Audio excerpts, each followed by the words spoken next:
Ang kwentong ito ay hango sa totoong buhay. Karanasan ito ni Chado. Taong 1965, Josefina, Zamboanga del Sur.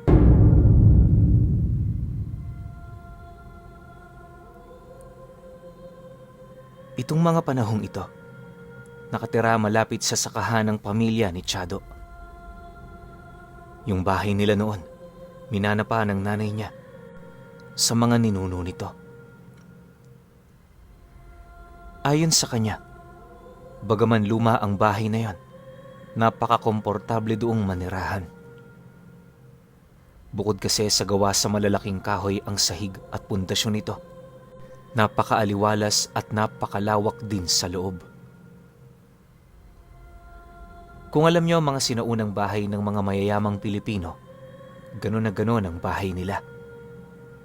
Bale, sa dalawang palapag na yon, meron pa yung siwang sa ilalim na ginagamit naman nila para kulungan ng kanilang mga alagang manok tuwing gabi.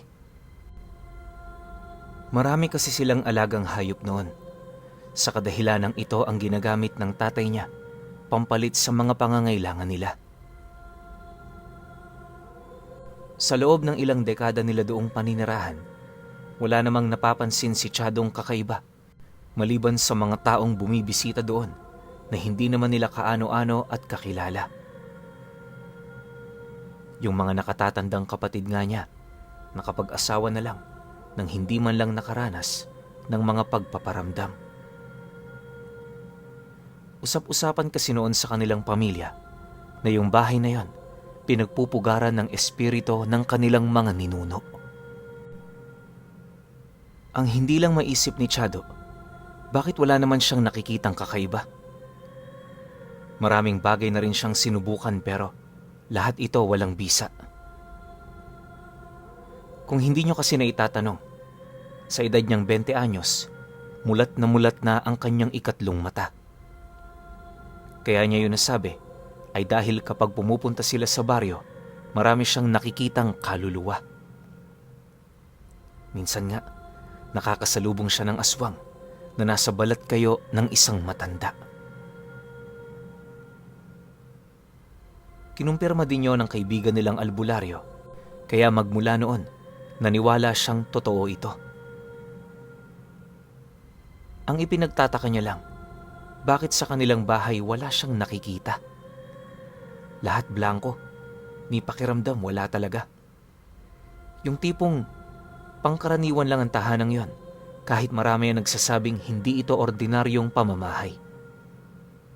Ayon nga kay Chado na, sa bahay na yon, may mga lumang litrato pa ang kanilang mga ninuno na nakasabit sa dingding.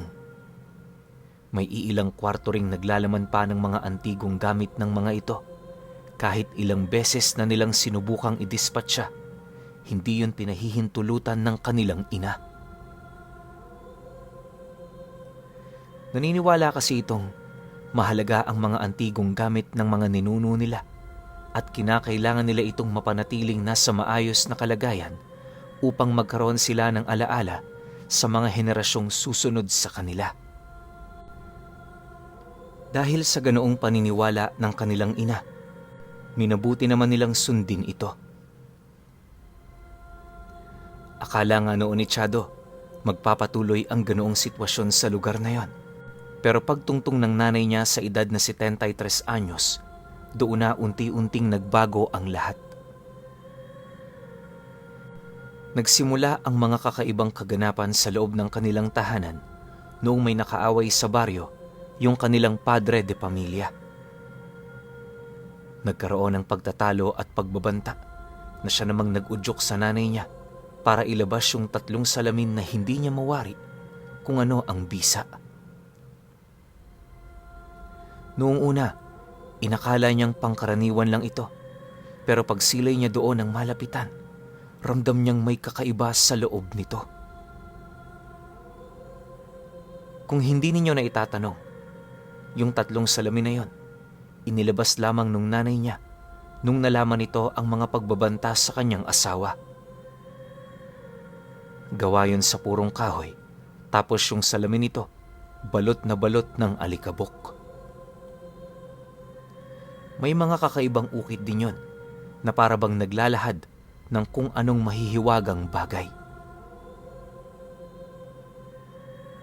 Ayon pa kay Chado na ang nakakuha doon ng kanyang atensyon ay yung salaming palaging ipinapagitna nung nanay niya. Bukod kasi sa kulay itim ang kahoy nito, may mga parang tinik din yung nakapaikot. Hindi naman yun nilalabas ng nanay niya sa silid nito. Ang kaso lang, palagi yung nakabukas. Kaya tuwing dumaraan siya doon, nakikita niya ang mga salamin na yon. Hanggat wala rin siyang nakikitang kakaiba, pinipili niyang wag na munang umalma hanggang sa dumating ang puntong nasaksihan niya ang ginawang ritual nung nanay niya. Isang gabi, tulog na ang lahat ng kasama nila sa bahay. Siya naman bahagyang nagising dahil sa nakaramdam siya ng pagkaihi. Nataon namang wala silang palikuran sa itaas, kaya kailangan niya talagang bumaba. Pagdaan niya sa silid ng mga magulang niya, nasipat niya yung nanay niyang may hawak-hawak na kandila. Sa harapan nitong bahagi, nasipat niyang nakalutang sa ere yung 3 salamin, tapos nagliliwanag ang mga kahoy na nakapalibot dito. Akala nga niya talaga lumulutang yon. Pero pagsilay niya sa ilalim, napansin niya ang mga kakaibang ugat na nagdudugtong doon. Parang may buhay ang mga bagay na yon. Gawa ng habang kinakausap yon ng nanay niya, gumagalaw ito. Hindi niya rin mawari kung saan yon ang galing, gawa ng siguradong sigurado siya wala namang malaking puno na malapit sa silid nito.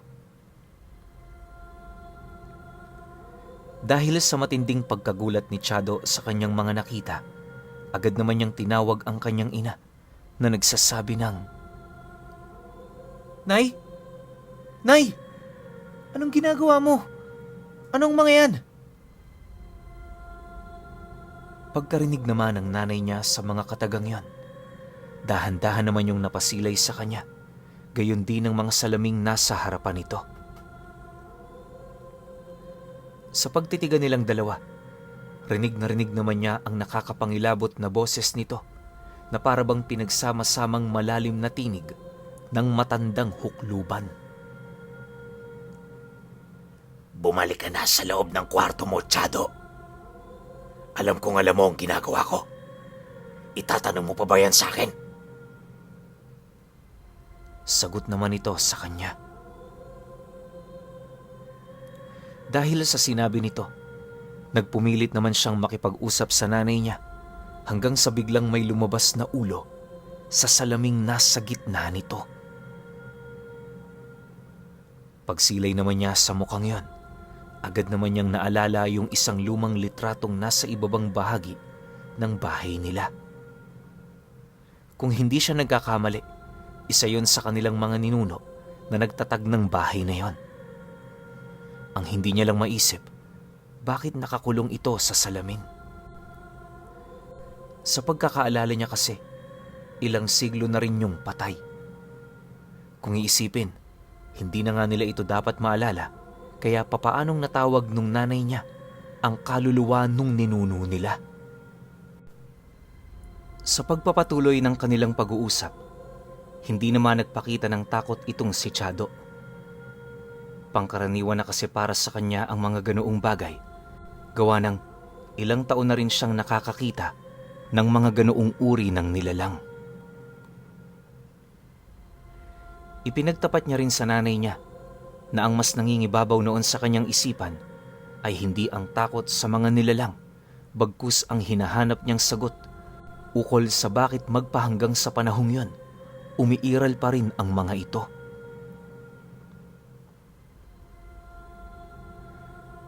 Matapos naman niyang mailahad ang kanyang hinahangad, dali-dali naman siyang pumasok sa loob ng silid. Pagsilay niya sa higaan ng mga magulang niya, bumungad sa kanya ang kanyang ama na kasalukuyang pinuluputan ng mga ugat na nakakonekta sa mga salamin. Wala siyang ideya kung ano ang ginagawa nito pero sa estado ng mga ugat na yon, parang pinapanatili nito ang kawalan ng malay ng kanyang ama. Sa kanila namang pag-uusap, napag-alaman niyang pamilya ng mga gabunan ang nakaaway nito sa baryo. Hindi magiging maganda kung hahayaan lang nila ang mga ito. Kaya hanggat may panahon gumawa na ng paraan yung nanay niya para yon ay masolusyonan. Ipinagtapat din ito sa kanya kung ano ang bisa ng mga salamin at kung para saan ito ginagamit. Ayon sa nanay niya, ang aral na yon ay masasabi niyang isang karunungang nalimot na ng mga tao. May hahalin tulad niya sa pambabarang ang kakayahan nito. Pero malalim ang mga orasyon at ritual na ginagamit para rito. Wala rin siyang alam na paraan para kontrahin ito. Kaya sa oras na mailapat niya yon sa kanilang mga kalaban, katapusan na ng kanilang mga buhay. Dagdag pa ng nanay niya, napakasimple ng paraan ng ganoong uri ng aral. Ang kinakailangan niya lang gawin, isipin ang wangis ng mga pinapapatay niya, tapos ibulong ito sa salamin. Sa oras na may sakatuparan niya ang bagay na yon, hindi na mahalaga kung ano ang tangang aral ng mga kalaban nila dahil papasok at papasok ang sakit na ipinadala niya sa kahit napakaliit na butas ng katawan nito. Matapos naman yung mailahad ng kanyang ina, ipinagtapat naman ito sa kanya na hindi niya sana gagawin ang bagay na yon pero wala siyang pagpipilian. Bago pa man kasi siya magtanga ng aral, alam na niya kung gaano kabagsik ang mga gabunan. Hindi rin ito marunong magpatawad kaya baliwala kung susubukan nila doong makipagkasundo. Naiintindihan mo naman ako, hindi ba? Ayos lang yan, anak. Ang importante, hindi mapahamak ang ating pamilya. Pero huwag kang magpakakampante. Hindi pa rito nagtatapos ang lahat. Matitibay ang katawan ng mga gabunan. Batid kung hindi nila hahayaang mapaslang sila ng karamdaman nang hindi man lang nakakapag-higante. Wika ng nanay niya. Nang marinig naman niya ang sinabi nito, wala naman siyang ibang ginawa, kundi ang maupo sa higaang kinaroroonan ng tatay niya habang pinagmamasdan ang ginagawang ritual ng kanyang ina. Makalipas pa ang ilang minutong pagmamasid, doon niya nakita ang paglabas ng 3 ulo sa mga salamin na yon. Habang pinagmamasdan nito ang kabuuan ng silid, may mga naririnig naman siyang tinig na nagmumula sa mismong mga bunganga nito. Hindi naglaon, sabay-sabay na nagsukayo ng itim na likido na siya namang mabilis na tumagos sa sahig ng bahay nila. Matapos ang mga pangyayaring yan, agad namang nawala ang mga nilalang na sinubayan ng pagbao ng mga ugat na nakadugtong sa salamin. Pagbagsak naman ito sa lupa, agad naman yung kinuha ng kanyang ina habang umiiyak ito. Pagkatago naman niya nito sa lumang aparador, niyaya siya nito sa baba ng bahay nila para magkape.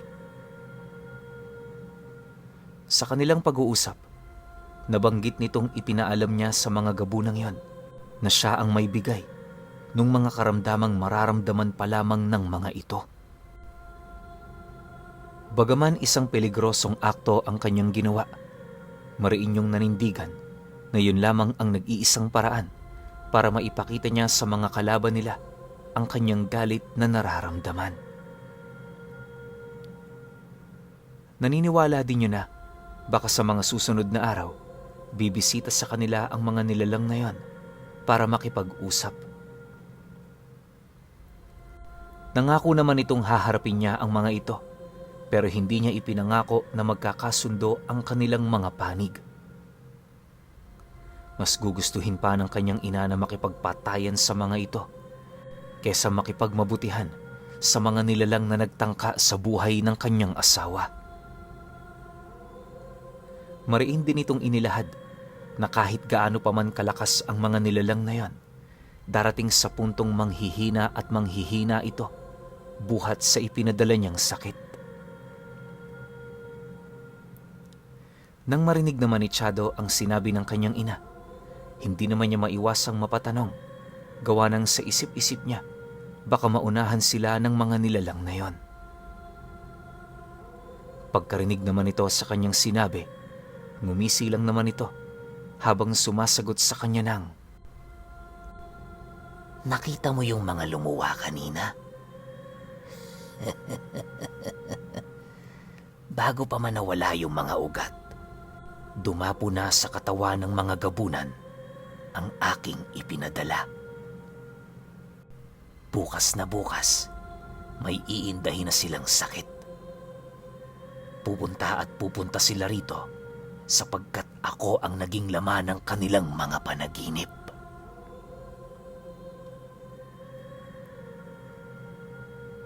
Matapos naman itong mailahad ng nanay niya, agad naman siya nitong inabisuhan na matulog na. Sa dami ng kanilang pinag-usapan noon, nakalimutan ni Chado kung ano talaga ang kanyang pakay noong mismong gabing yon. Dumating ang sumunod na araw. Inumaga siya ng gising.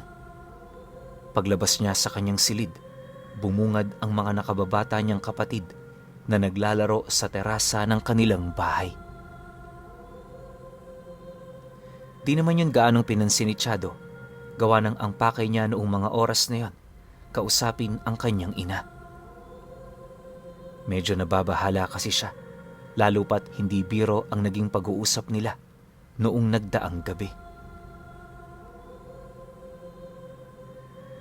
Ilang oras pa ang lumipas, ganun pa rin naman ang ganap sa kanilang bahay. Yung trabaho nila doon, parang hindi matapos-tapos, kaya halos inabot na sila ng hapon bago makapag-usap ng kanyang ina. Sa kanilang tahanan kasi, silang dalawa lang ang may interes sa mga ganoong uri ng bagay. Yung padre de pamilya naman nila, hindi naniniwala sa mga ganon, kaya kahit ipagsiksikan pa nila ang mga ganoong detalye, hindi yon maniniwala. Kinahaponan, habang unti-unting lumulubog ang araw, may nasipat silang dalawang matanda na naglalakad papalapit. Di pa man yun nakakapasok ng bakuran nila, narinig naman niya yung tatay niya na panay na sa pagmumura. Nang masipat naman yon ang kanyang ina, nagmamadali naman yun doong lumapit para pakalmahin ito. Subalit sa kasamaang palad, kahit anong gawin nila, hindi yun sapat para mapigilan yung tatay niya. Maya-maya pa, pagharap naman ito sa matanda, agad naman itong hinugot ang daladala nitong tabak, sabay wika sa dalawang matanda ng, Ano ba talaga ang gusto niyong mangyari? Nananahimik na ako eh. Ba't pa kayo pumunta rito? Kung may gusto kayong patunayan, sabihin niyo na. Nang marinig naman ng dalawa ang sinabi nito, humagikgik lang naman ang mga matandang yon, sabay sagot ng isa sa kanya ng, Nangungumusta lang naman kami, Dante. Masama bang malaman ang kalagayan ng aming kaaway? Alam mo, kung hindi lang dahil sa asawa mo, natanggap na sana namin ang mga nangyari. Kaso lang pakialamera yung demonyang yan. Gusto niya kaming subukan, hindi ba? matapos naman itong mailahad ng matanda, kitang-kita niya ang pag-aangil ng totoong anyo nito sa ilalim ng balat kayo. Nang marinig naman yon ng kanyang ina, napangiti lang naman ito habang nakatitig sa dalawa. Gustuhin man itong sumagot, Pinili nitong magsawalang imik sa kadahilanang may mga magsasaka noong napapadaan sa lugar nila. Makalipas pa ang ilang minuto nilang pag-uusap, bigla namang umalis ang mga ito na wala nang sinasabing kung ano-ano. Sa pagbalik ng katahimikan sa buong paligid, agad namang kinausap ng tatay niya yung kanyang ina. Sa pag-uusap ng dalawa, maraming bagay yung itinanong pero rinig na rinig niya yung mga palusot na sinabi nito. Dahil sa wala namang nakuhang impormasyon doon ng tatay niya, pinili na lamang nitong ibaling ang kanyang atensyon sa mga ginagawa nila. Pagpatak ng 6:00 ng hapon, inutusan siya ng kanyang ina na sumunod. Hindi naman siya noon tumanggi, gawa ng alam niyang kailangan din ito ang tulong niya. Hindi naglaon. Paglabas naman nila sa bakuran ng bahay nila, agad naman siya nitong binigyan ng isang supot ng binhi na ayon sa kanyang ina, ikalat niya sa palayang malapit sa kanila. Matapos naman itong mailahad sa kanya ang mga bagay na yon, doon na nila sinimula ng kanilang trabaho. Sa kasagsagan ng pagsasaboy nila ng binhi, mariin naman itong inilahad na huwag siyang lalayo sa paningin nito. Ayon sa kanyang ina, mapanganib ang kanilang sitwasyon, kaya anumang oras maaaring umatake ang mga kalaban nila. Dagdag pa nito na, sa oras na makakita siya ng taong kahina-hinala, wag na wag siyang magdadalawang isip na tumakbo. Dahil sa sinabi nito, nababahala namang sumang-ayon itong si Chado. Pinabalot man siya ng matinding takot noong mga oras na yon, pinilit niya pa ring sumunod sa mga ipinag-uutos nito. Isang oras pa ang dumaan nang maisaboy na nila ang mga binhing yon. Nagmamadali naman siyang bumalik sa kinaroroonan ng nanay niya para ito ay ipagbigay alam. Nay, tapos na ho. Tayo na, Nay. Umuwi na tayo. Bungad na wika niya rito. Nang marinig naman yon ng kanyang ina, maigi pa nitong pinagmasdan ng buong paligid bago nila nilisan ang palayan. Pagsilay naman itong wala pa silang mga bisita, agad naman siya nitong sinabayan pabalik sa bahay nila. Pagpasok naman nila sa loob, nadatnan niya ang kanyang ama na kasalukuyang umiinom ng alak. Nang masipat naman ang nanay niya na nakabukas pa ang iilang mga bintana noon, galit na galit naman itong kinumpronta ang tatay niya. Nagkaroon ng pagtatalo ang dalawa hanggang sa umabot na yon sa puntong pinagmumumura ng kanyang ina, yung kanilang padre de pamilya. Naiintindihan naman niya ang nanay niya noong mga oras na yon, kaya hindi na siya naglakas loob pa na umawat sa eskandalong ginagawa nito. Dahil sa pagbubunga nito noon, napilitan na ring tumigil ang kanyang ama sa pag-iinom. Pagsarado naman ito ng mga bintana, dali-dali naman yung lumapit dito habang nagwiwika yun ng, Masaya ka na? kasabay ng pagwika nito ay ang pagpasok naman ito sa loob ng kanilang silid. Maya-maya pa, nang silang dalawa na lamang ang naroon sa pasilyo ng bahay nila, agad naman yung lumapit sa kanya habang pabulong na nagwiwika ng, Naririnig mo ang mga huni na yan? Mga aswang yan, anak. Bumaba ka nga muna. Sabihan mo yung mga kapatid mong naglalaro pa na matulog na. Isarado mo ang mga silid nila, tapos bumalik ka rito. Dahil sa sinabi nito, hindi naman siya nagdalawang isip na gawin ang mga bagay na yon. Matapos nun, agad naman siyang bumalik sa kinaroroonan ng kanyang ina, kung saan tumambad naman yun sa kanya nakausap ang 3 salamin na nakalutang ilang metro ang taas sa kanilang sahig. Habang nagbibigkas ng mga buhay na kataga ang kanyang ina, unti-unti naman niyang nararamdaman ang pagbigat ng simoy ng hangin.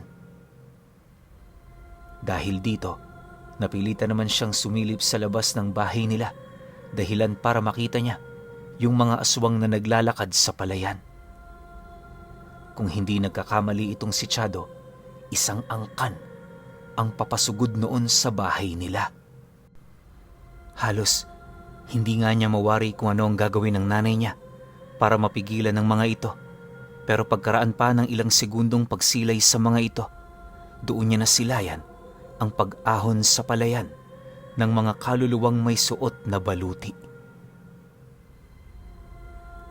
Yung mga paa nito, may mga nakadugtong na ugat sa lupa, kaya ang una niyang naisip, yon ang produkto ng mga binhing isinaboy nila doon.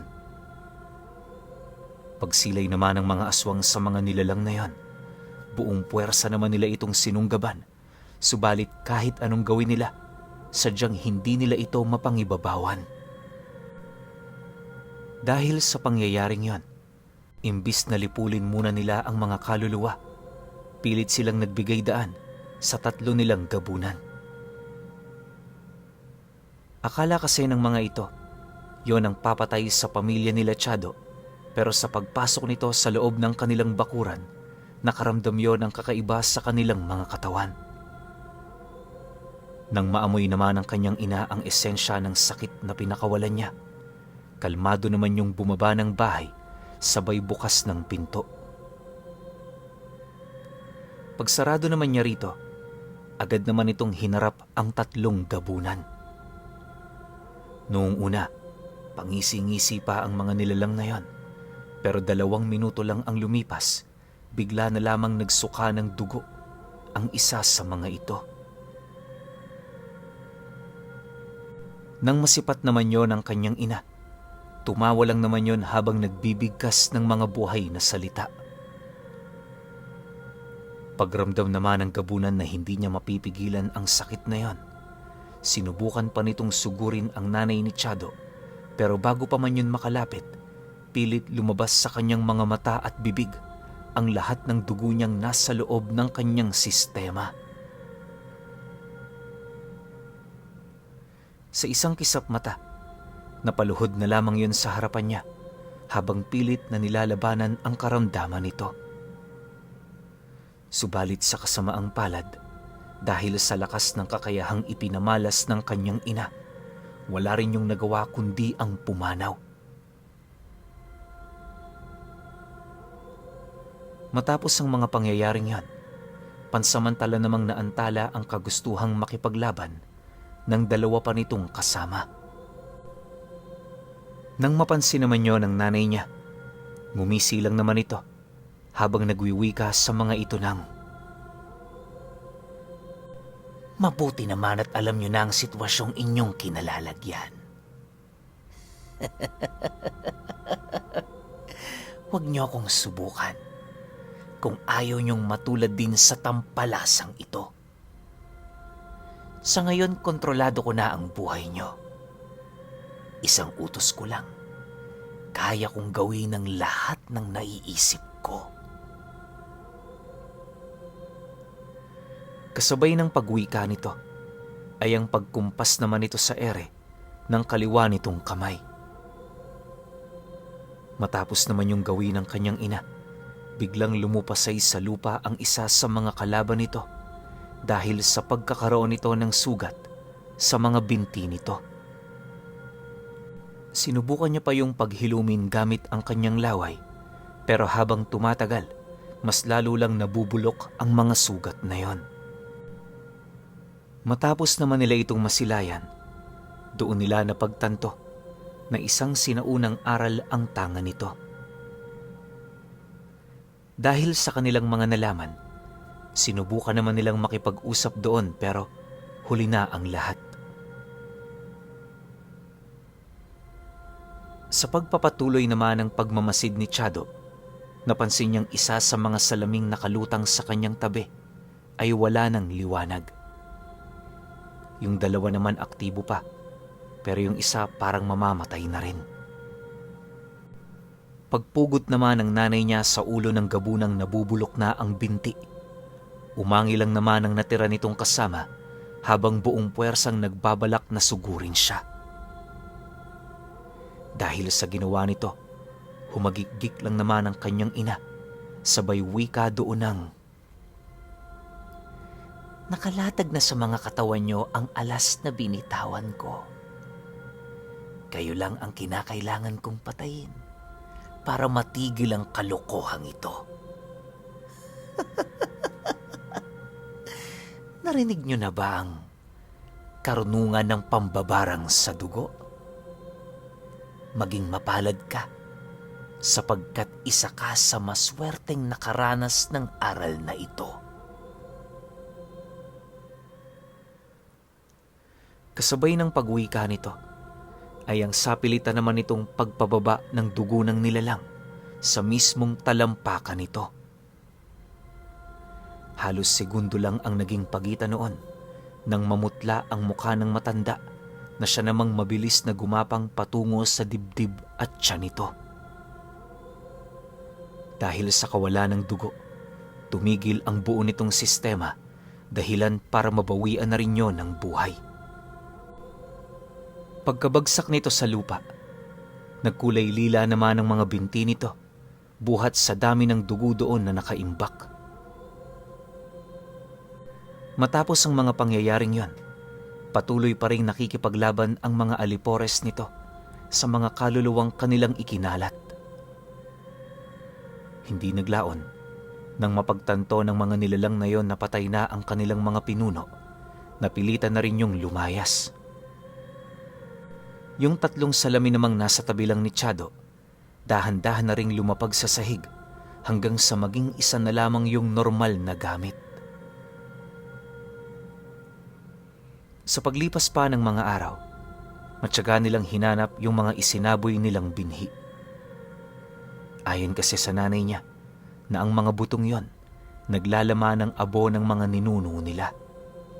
Yon ang ginagamit nitong sisidlan upang magkaroon ng buhay ang mga espiritual na baluting isinama nila sa loob nito. Nang marinig naman ni Chado ang tungkol sa bagay na yan, doon niya napagtanto kung gaano katuso ang kanyang ina. Alam niyo, pinuno, namatay na lamang yung nanay niya na wala pang nakakatalo sa aral nito. Lahat ng kumalaban sa kanila pinatay nito sa pamamagitan ng pagpigil sa pagdaloy ng mga dugo nila sa katawan. Ni isang tao rin sa baryo noon, walang naghinala sa kanila, gawa ng hindi naman sila doon nagkaroon ng komprontasyon. Bago rin binawian ng buhay itong si Chado, nabanggit niya sa kanyang mga anak ang hiwaga na bumabalot tungkol sa 3 salamin na pumatay sa mga gabunan.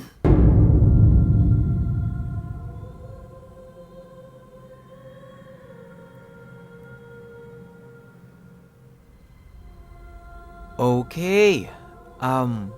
Opinyon ko sa kwento.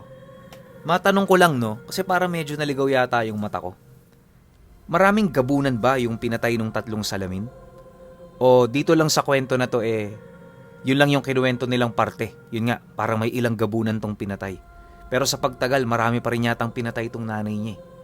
Diba? Kasi ang mangyayari niyan, kapag yung gabunan pinatay mo, may mga kalahi yan o may mga kamag-anak yan na babalikan ka tapos gagantihan ka hanggang sa mamatay ka. Pero dito sa sitwasyon ng nanay ni Chado na sobrang galing, isipin ninyo 3 salamin na malalaki gawa sa kahoy. Ako nai-imagine ko yung mga old school na salamin natin, yung mga batang 90s, alam ko makaka-relate kayo dyan. Yung mga salamin natin nakapalaman lang yan sa kahoy, di ba? Tas nakasabit sa dingding, sa cabinet o kung saan man. Yun yung medyo na i-imagine ko na ganun yung itsura nito. Tapos sa loob ng 3 salamin na yun, di ko lang alam, baka may nakapaloob na mga demonyo na sobrang lakas. Kasi isipin niyo, gabunan na yung kinakatay. Hindi naman biro yung gabunan, di ba? So ako overall, ang masasabi ko sa kwento na to napakahiwaga. Tsaka sana nabanggit kung ano yung laman ng 3 salamin para meron tayong ideya, di ba? Kasi kinakain nila, parang kinakatay nila mga gabunan di ba? Ako nasolidan ako sa kwento, pero syempre kayo pa rin. Kaya kung may opinion kayo sa kwentong ito, comment nyo lang sa baba. Yun lang. Hanggang sa susunod na kwento. Salamat.